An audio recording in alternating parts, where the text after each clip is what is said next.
યાત્રાધામ અને શક્તિપીઠ પાવાગઢ ખાતે ગુજરાત પોલીસ બેન્ડના સંગીતના સત્વારે ગુજરાત ગૌરવ દિવસની ઉજવણીનો શુભારંભ કરાયો છે।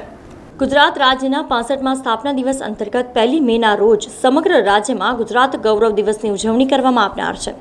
જેની તડામાર તૈયારીઓ કરવામાં આવી રહી છે। જેમાં 1 મેના રોજ રાજ્ય કક્ષાના ગુજરાત ગૌરવ દિવસની ઉજવણી પંચમહાલ જિલ્લાના પાટનગર ગોધરા ખાતે મુખ્યમંત્રી ભૂપેન્દ્રભાઈ પટેલની ઉપસ્થિતિમાં યોજાનાર છે। ત્યારે સમગ્ર પંચમહાલ જિલ્લામાં ગુજરાત ગૌરવ દિવસની ઉજવણીને લઈને પંચમહાલ વાસીઓમાં ભારે ઉત્સાહ સાથે થનગનાટ જોવા મળી રહ્યો છે। વહીવટી તંત્ર દ્વારા પણ આન બાન અને શાન સાથે યોજાનાર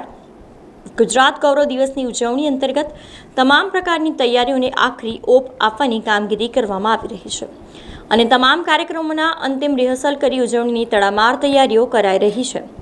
ત્યારે આજે સવારે યાત્રાધામ પાવાગઢ ખાતે શ્રી મહાકાળી માતાજીના આશીર્વાદ સાથે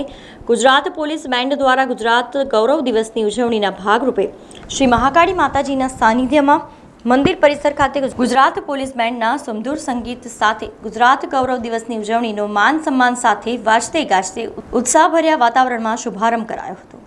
જેમાં ગુજરાત પોલીસ બેન્ડ દ્વારા દેશભક્તિ અને માતાજીની આરાધનાના ગરબા સહિત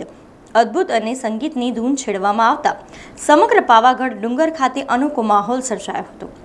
અને યાત્રાધામ પાવાગઢ ખાતે માતાજીના દર્શને આવેલા યાત્રિકો તેમજ સ્થાનિકો, પોલીસ કર્મચારીઓ સહિતના લોકો પોલીસ બેન્ડમાંથી રેલાતા સુમધુર સંગીતના સથવારે ઝૂમી ઉઠ્યા હતા અને શ્રી મહાકાળી માતાજીના મંદિર પરિસરમાં મન મૂકીને ગરબે ઘૂમ્યા હતા। આ પ્રસંગે હાલોલ નાયબ પોલીસ અધિક્ષક વિજય રાઠોડ, ડીવાયએસપી વિજયભાઈ પરમાર, પાવાગઢ પોલીસ મથકના પોલીસ ઇન્સ્પેક્ટર એબી વોહરા તેમજ પોલીસ કર્મચારીઓ સહિત મા કાલિકા મંદિર ટ્રસ્ટ પાવાગઢના મેનેજર વિક્રમભાઈ તેમજ પ્રતાપભાઈ સહિતના કર્મચારીઓ તેમજ મોટી સંખ્યામાં યાત્રિકો અને સ્થાનિકો ઉપસ્થિત રહ્યા હતા।